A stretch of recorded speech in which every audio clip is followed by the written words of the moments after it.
May we? The snow has not been very bright today. The sky, it is overcast. And in his apology, he mentions his fondness for French girls. Countess Andrenier told us that the nursemaid, she was French. Her name was Suzanne. Our young friend Barnaby Lewis confirms via the ham radio that her full name was Suzanne Ferrier, and that she was born near Paris.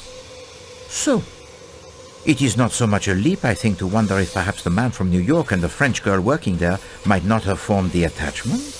I've been a detective for almost 20 years, Monsieur Poirot, but I'm in admiration of you.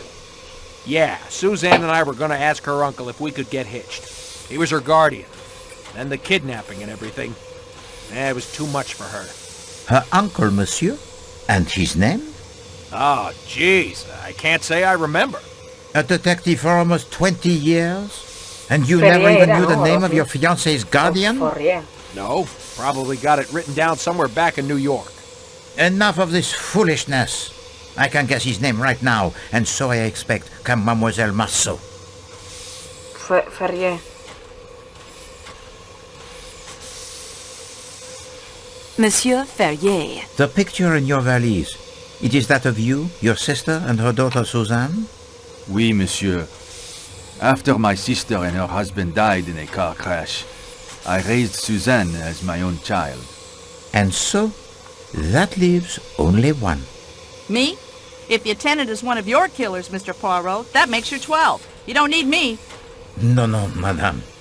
I have come to the odd conclusion that the person who has taken no part in the crime is the one who would be considered most likely to do so. I refer to Countess Andrenier. Her husband swore on his honor she did not leave her room last night. A count from a noble family? A rising young star in the Hungarian diplomatic service? Such a man does not swear upon his honor lightly. No, it is much more probable that he tells the truth. And it is the devoted husband who, so to speak, takes his wife's place. So you see, madame, we are back to 11 without you. Well, I never. Wait until my daughter hears about this. Why not tell her now? She is sitting there right beside you, Madame Adam. You are the instigator, or the director, I should say, of this entire performance. You, who Mademoiselle Debenham so rightly called the strongest character among us. And there you have it. Does this second solution explain everything? Let us see. Mademoiselle Marceau, what was the real murder weapon?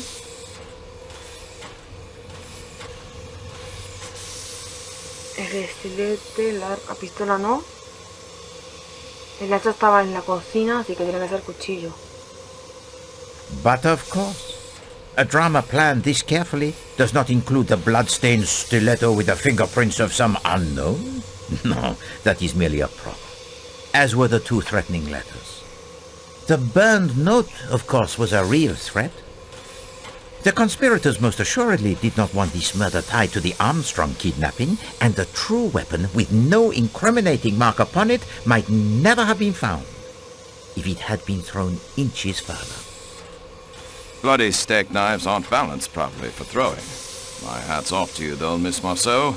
When I saw where it landed, I wasn't about to crawl out there and end up at the bottom of that ravine.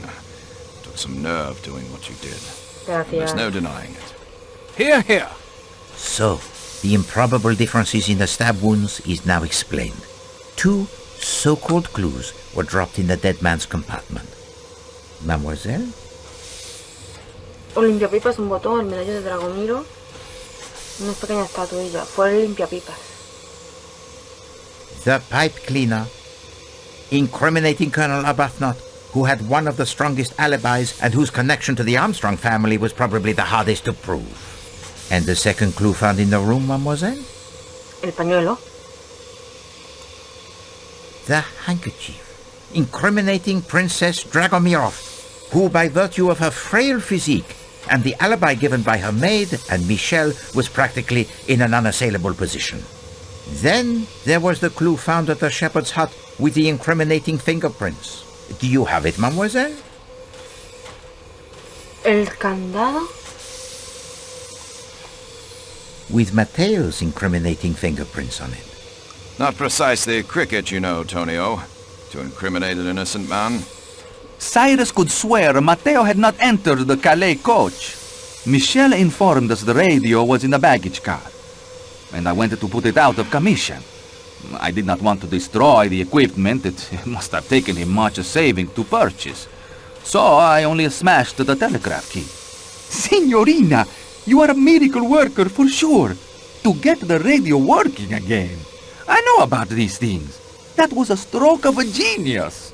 Stick to the point, Monsieur Foscarelli. With great pleasure. The padlock was just hanging there. I found the snowshoes earlier, and then the shepherd's hut.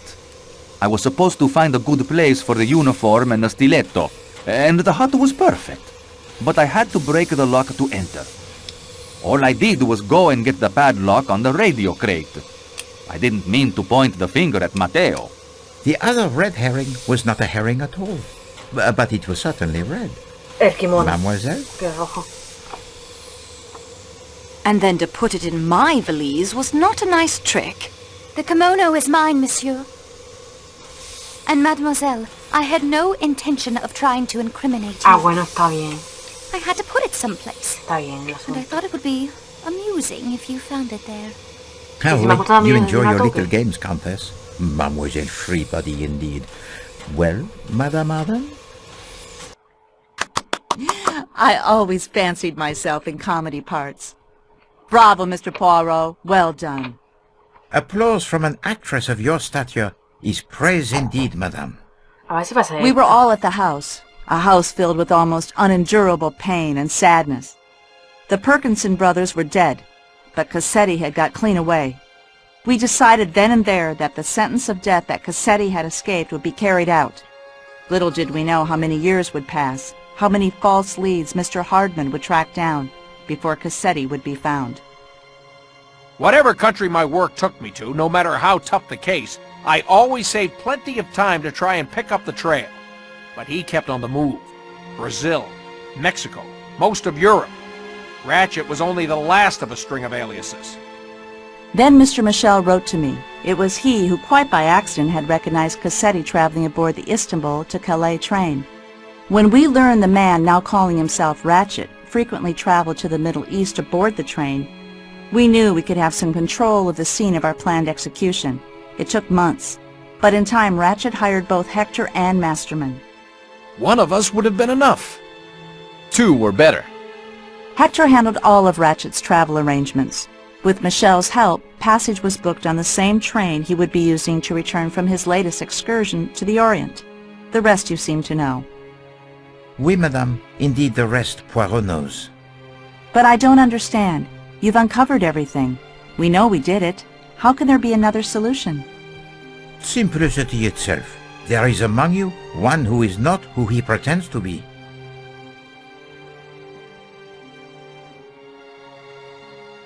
With the help of Mademoiselle Marceau, I will now present you with those clues which fit neither solution so far proposed, and present you with a truth that will surprise even you. I know some of you suspected something was not quite right, but let us now look at the clues that fit neither solution so far. Madame Schmidt says she saw the phantom attendant, but we know now it was sheer invention.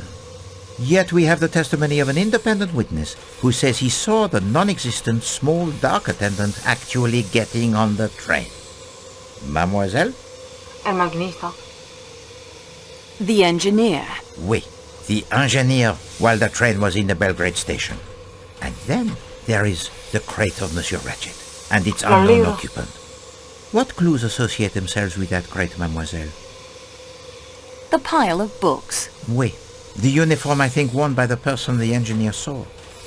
The pile of books mademoiselle believes were useful in the planning of the crime, yet no one has mentioned them. And the fact that the person with access to that key would be in the best position to tell us something of the occupant of that crate. And lastly, there is the little matter of the kidnapping of Mademoiselle Marceau. ¿Ya? ¿Y quién es? The what? Monsieur Foscarelli. I would not harm the signorina. It is why we are all here, to punish the kidnapper. She's right, Poirot. How can you think any of us would resort to kidnapping after all we've been through? As you can see, Monsieur Parkinson, we have pieced together much of Tiene your las story. botas, ¿verdad? Only the La reasons huella de remain, las botas, los zapatos. and I leave those to you. What did you call him? He called him Parkinson. That is my name. Robert Perkinson. Me perdí. Silence! At once! You will obey me in this and listen to what Monsieur Parkinson has to say. You owe to Poirot that, I think. Please understand. I know how you must hate me. It was my dear wife Isabella, the unidentified woman the papers mentioned, who pleaded with Paul and me as the police closed in to let her take Daisy away. She was sick with grief. Take Daisy away? Cassetti killed the wrong little girl. He crept up while Teresa was alone outside and shot her in cold blood. He was gone again before we knew what had happened. We'd refused his orders to kill Daisy, you see, Ostras. so he took matters into his own hands and killed my little girl by mistake. If any group of people could know exactly how my wife felt, you are here before me. And we were afraid. Some accident when the police came. It was unthinkable the little girl should come to harm after we had just buried our own daughter. Some time after I escaped, after Paul had died in the electric chair, and Isabella had identified some John Doe found floating in the harbor as me, I joined Isabella and Daisy in France, where they now lived as mother and daughter. I knew we should return the child, but my wife would have died the day she was gone. The child now answered to the name of our little girl, Teresa, and called my wife Mama. You understood the meaning of the photograph, Mr. Poirot? Your family. You, your wife, and your little girl. And once I realized that, I knew that you could not be Pierre Michel. I then began to consider who you must be. Only one figure could not be accounted for with certainty. Robert Parkinson. Last year, only days after my Isabella succumbed to a cancer that I think grew inside of her since the day of the kidnapping, I sought out Michel. He informed me of the plan to punish Cassetti, a plan that he, despite the death of his niece, never thought he could see through. He showed me the letters Mrs. Hubbard had written to him. He was in a terrible state. He had seen Cassetti. Yes, twice. On this very train. I could see he was not a strong man and would not be able to face Ratchet. I looked at those letters and asked him one question. Had Mrs. Hubbard or any of the others ever met him in person?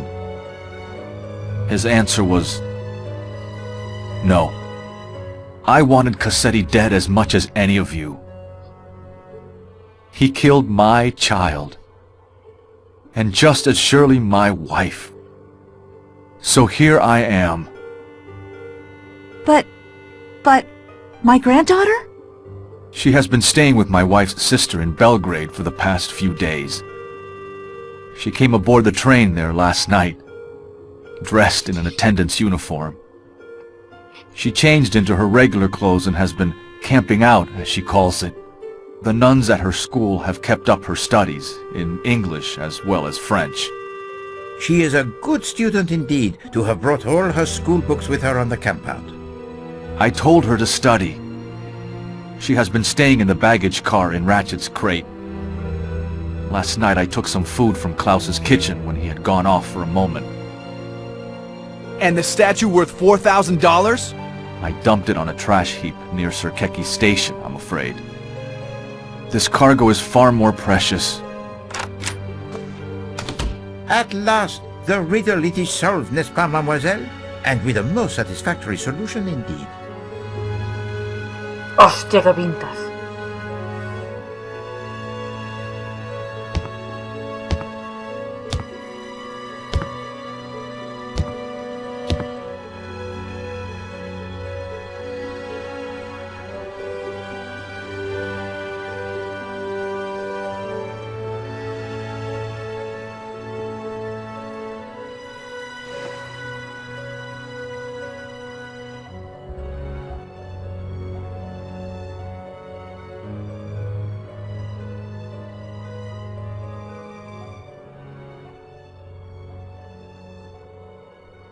Está llorando. Mademoiselle Marceau, while they enjoy this brief moment before you render your final decision, let us, you and I, see whether you are up to the challenge that Poirot presented to you when our investigation began. Let us check the progress report you have been keeping in your scrapbook. Mademoiselle Marceau, Poirot, he is impressed. You are courageous. You face the dangers without flinching. You solve almost every puzzle that confronts you, overcome almost every obstacle with enthusiasm and good humor. It has been my extreme pleasure to work with you and to match the wits with you. I am sure that with the knowledge you now have of my methods, you could do even better, should you ever find yourself faced with another mystery to solve.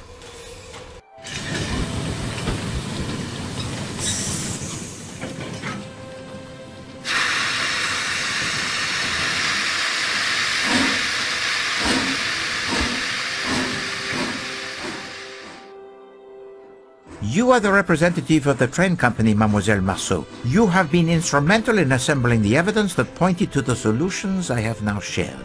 And you have been ill-used. I am truly sorry, mademoiselle. I left you all of your belongings in that box except the one I needed back, the key to the security room. You now know why. My precious cargo had to eat. You have proven to be most ingenious. Twice you almost discovered my secret passenger. I left the parasol for you to discover. I had no doubt you would free yourself. If not, I would have found an anonymous way to inform someone of your whereabouts. I understand why you did it. As Monsieur Parkinson so rightly observes, you have proven your grey cells to be almost equal to those of Hercule Poirot. So, what do you say, Mademoiselle Marceau? Which solution shall we present to the Yugoslavian police in Broad? Silence, s'il vous plaît. It is now time to hear what Mademoiselle Marceau has decided.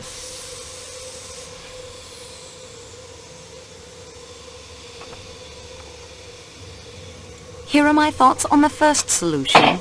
It is not the truth, but fits the facts, at least one set of facts, and it will be the simplest by far to explain. My opinion of the second solution is this. It is at least most of the truth, as much as 12 people in this car knew. They are self-confessed murderers, and yet, no, that word is wrong. Justice was done here. Of a kind, perhaps not the justice I would have preferred. In that, I agree with Colonel Arbuthnot. But still, can there be anyone, knowing Ratchet and knowing these people as well as I now do after only a few hours, who can't see the rightness of their cause? These are my feelings about the third solution. It is the whole truth. More heartache than even these 12 people knew. And it must stop somewhere, mustn't it? There are lives to build and rebuild here. I think of Greta's words on her postcard, and of the family that had one last day in the sun at Coney Island before the storm engulfed them. I think they all, including Monsieur Parkinson, deserve a chance in the sun again. Therefore, it is my belief, Monsieur Poirot, the first theory you put forward was the correct one. An unknown enemy of Monsieur Ratchet, whom the murdered man feared, sneaked aboard the train disguised as an attendant and is responsible for the murder. Unfortunately, he is still at large, or lies frozen in a snowbank somewhere awaiting the spring thaw. I suggest that is the solution we offer to the Yugoslavian police when we arrive in Broad. Dr. Constantine? Even if I did not owe you and Mademoiselle Marceau so much, I have learned to leave such matters to those best qualified to decide. I, of course, accept Mademoiselle Marceau's decision. Why, exactly? Yeah, that's my view. What did I tell you? Yes, thank you. Monsieur Poirot, your ankle! It feels much better. And Poirot? He has been cooped up in his room far too long. He has the need of some fresh air.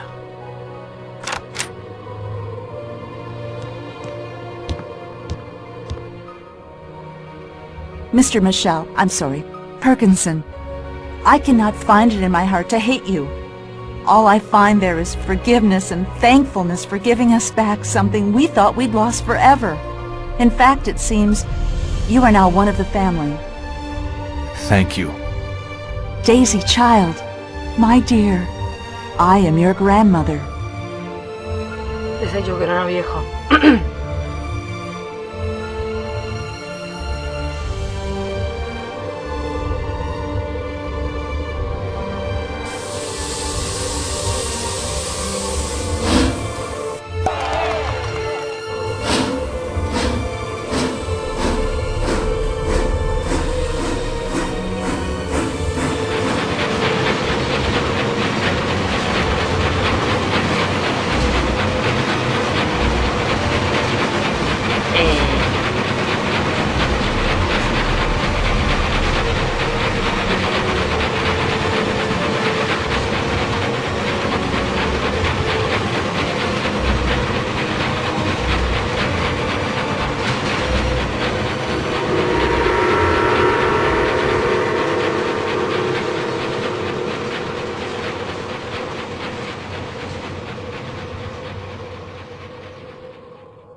A ver, no os voy a engañar.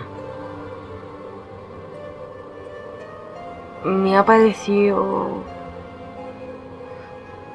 que este juego, que se supone que tiene que ser hasta incluso mejor que el primero, es peor que el primero. El primero me gustó más.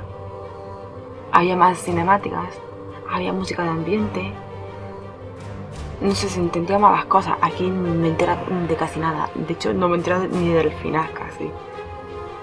Así que en mi opinión, si tuviese que apuntar de 10 a 1, se llevaría un 6. Y el primer juego se llevaría un 9.